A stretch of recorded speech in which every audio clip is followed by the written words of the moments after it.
मैंने काफी पहले एक वीडियो बनाया था जिसमें मैंने बताया था कि गिरफ्तार व्यक्ति के कौन-कौन से महत्वपूर्ण कानूनी अधिकार होते हैं। आई बटन में उसका लिंक मिल जाएगा, आप देख सकते हैं डिटेल में उस वीडियो को।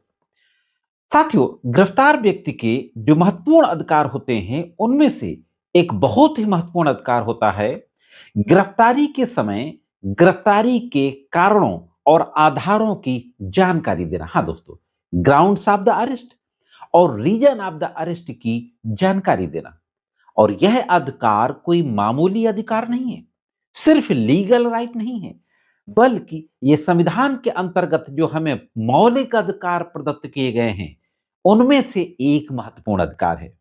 अनुच्छेद यानी आर्टिकल 22(1) में यह प्रोविजन दिया गया है, जो कि एक फंडामेंटल राइट है कि जिस व्यक्ति को पुलिस के द्वारा अरेस्ट किया जाता है, तो at the time of the arrest this is a duty of a police officer कि उस व्यक्ति को जिसको अरेस्ट करने वो आया है, ग्राउंड्स ऑफ द अरेस्ट और रीजन ऑफ द अरेस्ट की जानकारी दे। पुलिस अभी तक क्या करती थी कि कोर्ट में कह देती थी कि गिरफ्तारी के आधारों को बताया गया, कारणों को बताया गया और गिरफ्तार किया गया। एक मामला दोस्तों प्रवीर पुरकायस्थ बनाम भारत संघ का और पंकज बंसल बनाम भारत संघ यूनियन ऑफ इंडिया 2024 में ये दो महत्वपूर्ण मामले सुप्रीम कोर्ट पहुंचे। इन मामलों में सुप्रीम कोर्ट के द्वारा यह कहा गया कि सिर्फ मौखिक रूप से पुलिस का यह कहना पर्याप्त नहीं है कि हमने गिरफ्तार करने वाले व्यक्ति को गिरफ्तारी से पहले गिरफ्तारी के कारणों और गिरफ्तारी के आधारों की जानकारी दे दी थी। This is not sufficient. आपको रिटन में देना होगा। हाँ दोस्तों, रिटन में यह बताना होगा कि आपको क्यों गिरफ्तार किया जा रहा है, रीजन क्या है और आधार क्या है। साथियों, मैंने बताया कि संविधान के आर्टिकल 22 में ये मौलिक अधिकार तो है ही, साथ ही साथ सीआरपीसी की धारा 50 में और सीआरपीसी के स्थान पर जो बीएनएसएस नया कानून लागू हुआ है 2024 से, तो उसकी धारा 47 में भी ग्राउंड्स ऑफ द अरेस्ट जानने का अधिकार अरेस्ट होने वाले व्यक्ति को दिया गया है। दोस्तों, आज मैं इसी इशू से संबंधित एक बहुत ही महत्वपूर्ण बिंदु पे बातचीत करने जा रहा हूं।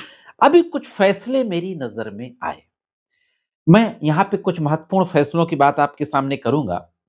अभी मैंने दो जजमेंट बताए सुप्रीम कोर्ट के, Pravir Purkayastha versus Union of India, Pankaj Bansal versus Union of India. इसी के साथ साथ बाबू एम बनाम केरल राज्य, ये भी 2025 का ही मामला है। केरल हाई कोर्ट ने इसमें जजमेंट दिया था। दिल्ली हाई कोर्ट ने अनवर खान चाचा बनाम राष्ट्रीय राजधानी क्षेत्र, इसमें एक महत्वपूर्ण मामला दिया था। ये सारे मामले गिरफ्तारी के आधारों की जानकारी से ही संबंधित है और इन सभी में यह कहा गया कि गिरफ्तारी के आधारों को लिखित में बताना होगा।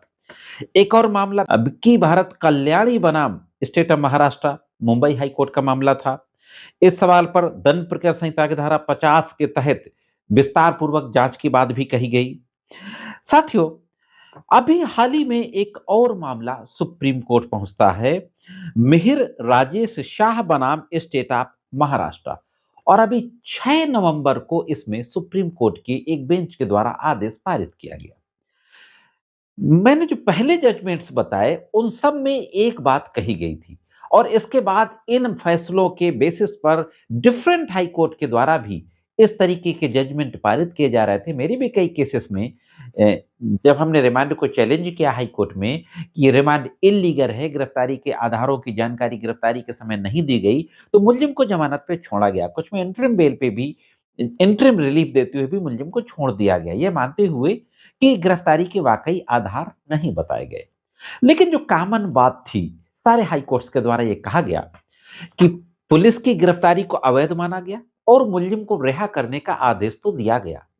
साथ ही साथ यह भी लिखा गया कि पुलिस वैध गिरफ्तारी करने के लिए स्वतंत्र होगी, यानी कि पुलिस जाए दोबारा, उसको गिरफ्तारी के आधारों की, गिरफ्तारी के कारणों की लिखित में जानकारी दे और इसके बाद फिर उसको गिरफ्तार कर ले। तो आज मैं इस इशू पे बात करने जा रहा हूं कि क्या इस तरीके के आदेश सही हैं? क्या इस तरीके के आदेशों से उस व्यक्ति को जिसको कि अवैध गिरफ्तारी मानते हुए हाई कोर्ट और सुप्रीम कोर्ट के द्वारा छोड़ दिया जाता है, क्या फिर से उसको टॉर्चर करना नहीं होगा? और ये जो मिहिर राजेश शाह के मामले में सुप्रीम कोर्ट ने कहा, क्या फिर से एक बार अवैध गिरफ्तारी के आधार पर व्यक्ति को छोड़ा गया? फिर से क्या उस व्यक्ति को दोबारा गिरफ्तार करने की अनुमति पुलिस को दी जा सकती है? इन सवालों पे आज के इस एपिसोड में बहुत ही ब्रीफ में बातचीत करने जा रहा हूं। तो दोस्तों, मैं करीम अहमद सिद्दीकी एडवोकेट एक बार फिर हाजिर हूं आप सभी के बीच में इसी महत्वपूर्ण कानूनी जानकारी के साथ।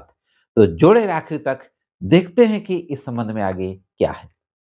दोस्तों, ये जो मिहिर राजेश शाह का मामला है जो अभी 6 नवंबर को आया, इसमें सुप्रीम कोर्ट ने पैरा नंबर 55 में बहुत महत्वपूर्ण बात कही। सुप्रीम कोर्ट ने कहा कि यह कहने की आवश्यकता नहीं है कि यदि गिरफ्तारी के आधारों को लिखित रूप में प्रस्तुत करने की उपयुक्त अनुसूची का पालन नहीं किया जाता तो गिरफ्तारी अवैध मानी जाएगी और गिरफ्तार व्यक्ति को रिहा करने का अधिकार होगा।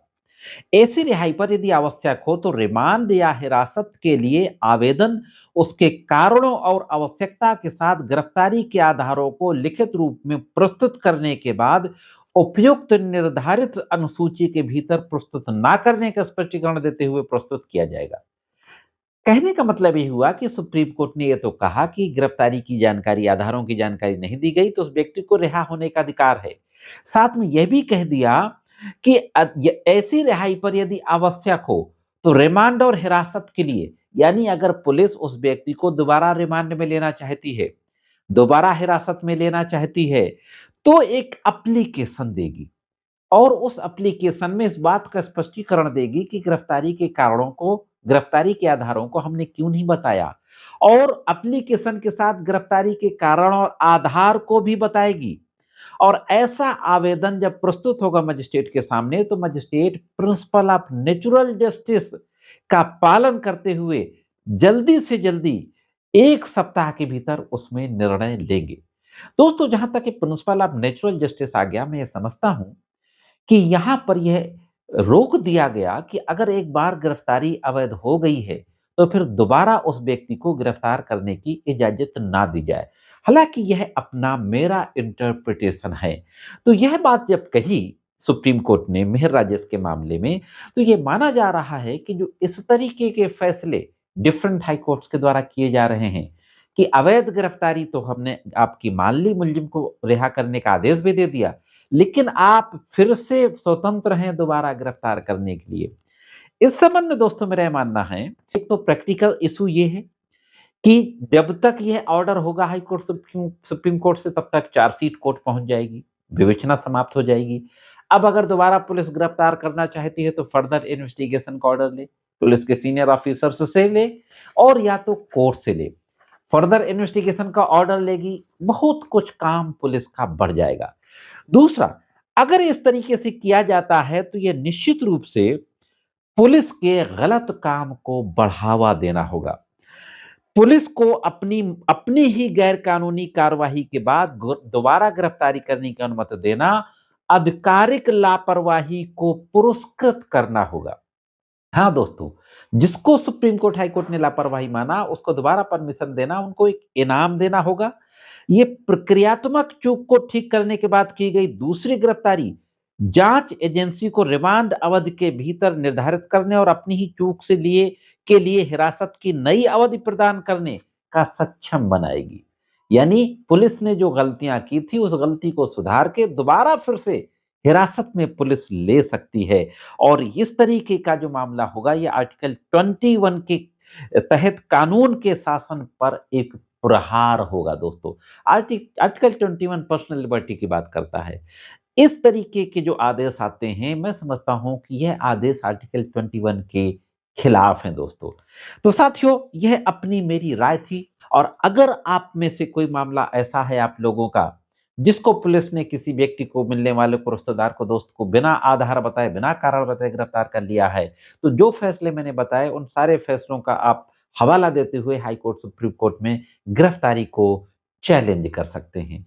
आज के इस एपिसोड में सिर्फ इतना ही। मिलते हैं किसी अन्य वीडियो में कानून की कुछ अन्य जानकारियों के साथ। तब तक महत्वपूर्ण कानूनी जानकारी के लिए देखते रहें लीगल एंड सोशल अवेयरनेस।